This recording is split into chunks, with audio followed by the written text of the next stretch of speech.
Assalamualaikum warahmatullahi wabarakatuh. Hello everyone, good afternoon. How are you today? Today we are going to discuss about the implementation of qualitative research. Before start our discuss today, let's pray together. Begin. Enough. And next, I want to introduce our member of 6 group. The first member, me, Wen Astin Hermawati, and number 2, Tati Aryani, and number 3, Diah Iswaniati, and number 4, Arina Hamsata Hasanah, and the last one, Fatihatu Mutia. And let's move on the first material. The first material, analyzing data. As in qualitative research, the technique and procedure of data analysis in qualitative research also vary depending on the method used. Ethnographic and naturalistic research method, for example, usually use analytic technique called constant comparative methods. Jadi gini guys, dalam penelitian kualitatif ada sebuah teknik dan juga prosedur analisis data dalam penelitian tersebut. Juga variasinya itu tergantung pada metode yang digunakan. Metode penelitian etnografi dan juga naturalistik misalnya biasanya menggunakan metode atau teknik analitik yang digunakan seperti yang disebutkan metode perbandingan konstan. Yang selanjutnya akan disampaikan oleh In here, I want to tell you about the general principles of the data analysis in qualitative research. The principles are: first, analysis on the spot; second, interactive; third, cyclical. Oke, jadi di sini itu ada 3 prinsip general dari data analisis qualitative research. Yang pertama itu analysis on the spot, yang kedua interaktif, dan yang ketiga cyclical. The next is analysis on the spot. This principle states that data analysis is carried out when the researcher is in a setting when he is collecting data and is involved in the event being studied. In that way, he has the opportunity and complete facilities. He can recheck if the conclusion from the analysis at the time are still considered incomplete, and he can complete it at that time. Jadi prinsip yang pertama ini adalah prinsip on the spot. Prinsip ini menyatakan bahwa analisis data direncanakan pada saat peneliti berada di dalam setting ketika dia sedang mengumpulkan data dan terlibat dalam peristiwa yang sedang dikaji. Dengan cara seperti itu, dia memiliki kesempatan dan fasilitas yang lengkap.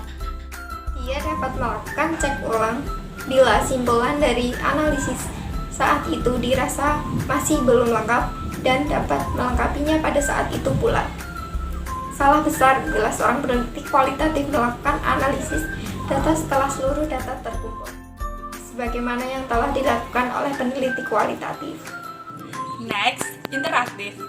The second principle is interactive, meaning that data analysis is carried out while the researcher is in a setting, such as asking research questions, collecting data, recording data, drawing conclusion, and making internal research report. These activities are carried out simultaneously and interactively with data analysis activities. So, jadi itu interaktif itu adalah analisis data yang ditemukan bersamaan dengan kegiatan lain yang dilakukan saat peneliti itu berada di lingkungan, seperti mengajukan pertanyaan penelitian, mengumpulkan data, mereka merekam data, terus menarik kesimpulan dan membuat laporan penelitian sementara. Next, classical. The third principle is classical. When the researcher enter the setting to correct an analysis, for example, by observation technique, he enter one classical until he procedure an interim reset report. Then, if he goes into setting again to do the second data collection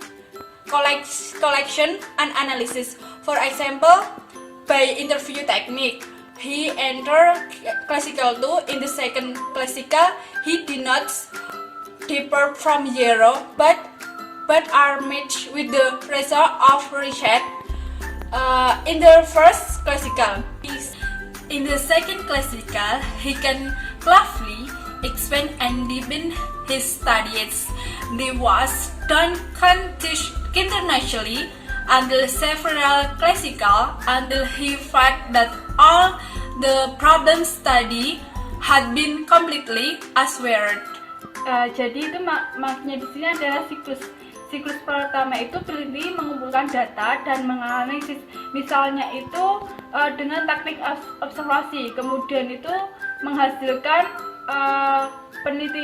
pelaporan penelitian sementara. Kemudian peneliti itu melakukan pengumpulan dan analisis data kedua, misalnya dengan teknik wawancara.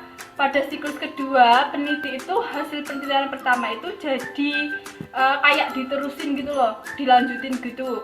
Terus dalam siklus kedua itu peneliti itu dapat mengklarifikasi, memperluas dan memperdalam studinya. Jadi peneliti itu harus terus menerus sampai beberapa siklus gitu, sampai peneliti itu sampai yang diteliti itu telah sepenuhnya dijawab sepenuhnya oleh peneliti gitu. The data analysis technique of spread lay model ethnographic research consists of four analyses. The first one is domain analysis, and then taxonomic analysis, and then component analysis, and the last is theme analysis. Pertama adalah analisis domain. Analisis domain adalah analisis domain atau bidang dilakukan terhadap data yang diperoleh dari pengamatan berperan serta wawancara atau pengamatan deskriptif yang terdapat dalam catatan lapangan. Ada 6 tahap analisis domain. Yang pertama, memilih salah satu hubungan semantik dari 9 yang ada, termasuk spasial, sebab akibat, rasional, lokasi tempat bertindak, fungsi, alat tujuan, urutan, dan memberi atribut atau nama. Yang kedua adalah menyiapkan lembar atau analisis domain. Yang ketiga, memilih salah satu sampel catatan lapangan. Yang keempat, mencari istilah acuan dan istilah bagian yang cocok. Yang kelima, mengulangi usaha pencarian domain. Yang terakhir, membuat daftar domain yang ditemukan. Selanjutnya adalah analisis taksonomi. Setelah selesai analisis domain, dilakukan pengamatan dan wawancara terfokus berdasarkan fokus yang sebelumnya setelah dipilih oleh peneliti. Hasil terpilih untuk memperdalam data ditemukan melalui pengajuan sejumlah pertanyaan kontras. Data hasil wawancara terpilih dimuat dalam catatan lapangan. Ada 7 langkah analisis taksonomi, yaitu yang pertama, memilih salah satu domain untuk dianalisis. Yang kedua, mencari kesamaan atas dasar hubungan semantik yang sama. Yang ketiga, mencari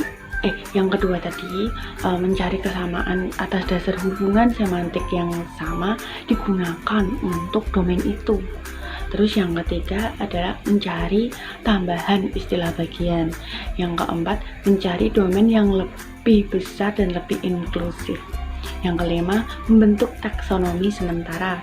Yang keenam, mengadakan wawancara terfokus untuk mengecek analisis yang telah dilakukan.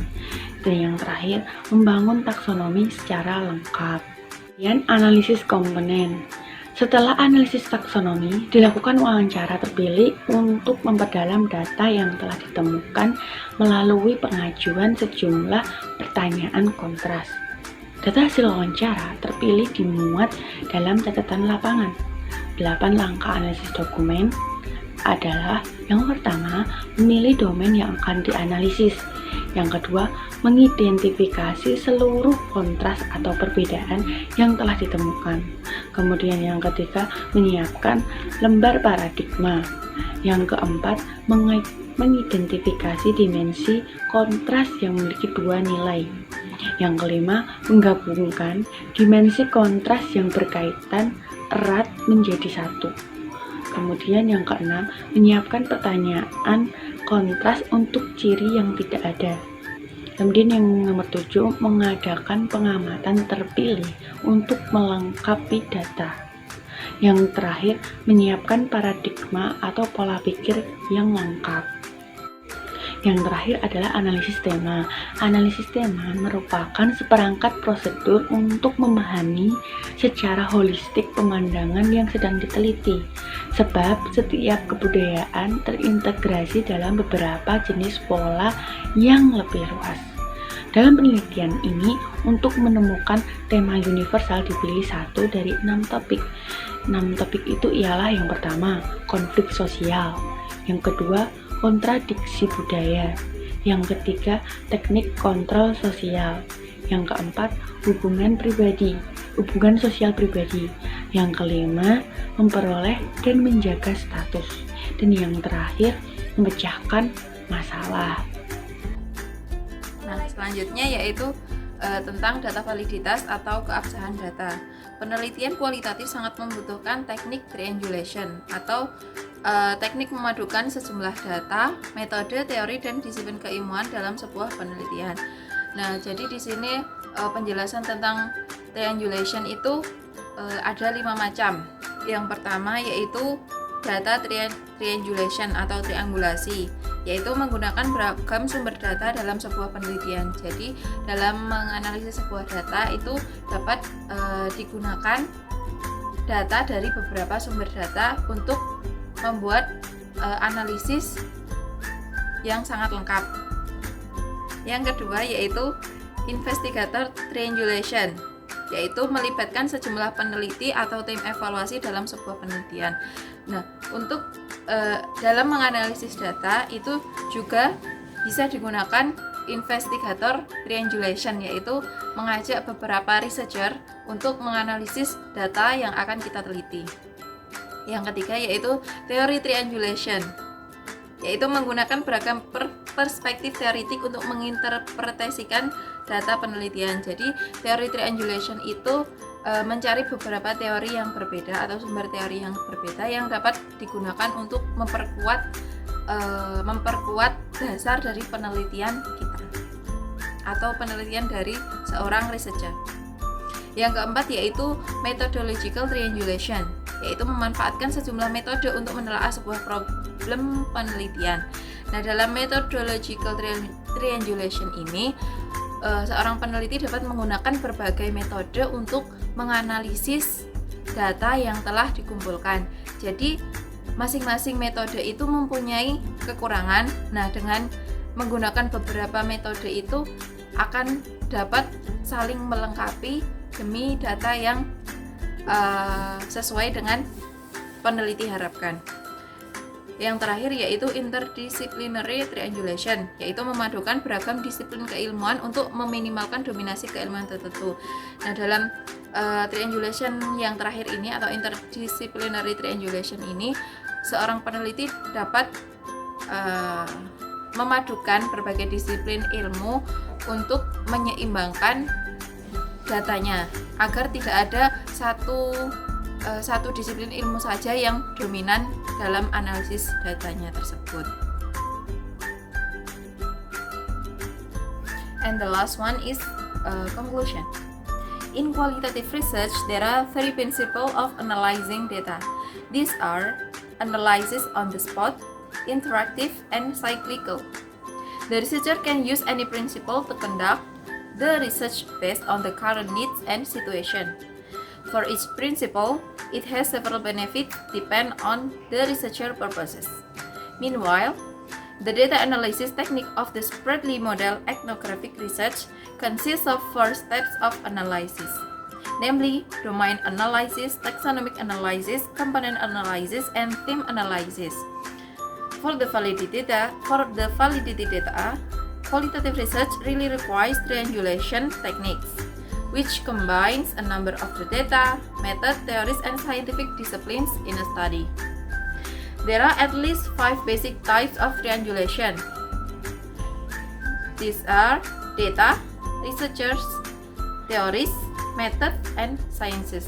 Jadi kesimpulannya bahwa untuk menganalisis data dalam sebuah penelitian itu bergantung pada kebutuhan dan situasi dari researcher dan juga setting dari yang diteliti atau objek yang diteliti. Jadi dalam menganalisisnya digunakan metode, teori, sumber data ataupun mengajak peneliti lain itu disesuaikan dengan kebutuhan dalam menganalisis data penelitian. I think enough for the presentation. I hope you enjoy the video. Thank you for your attention. Bye bye.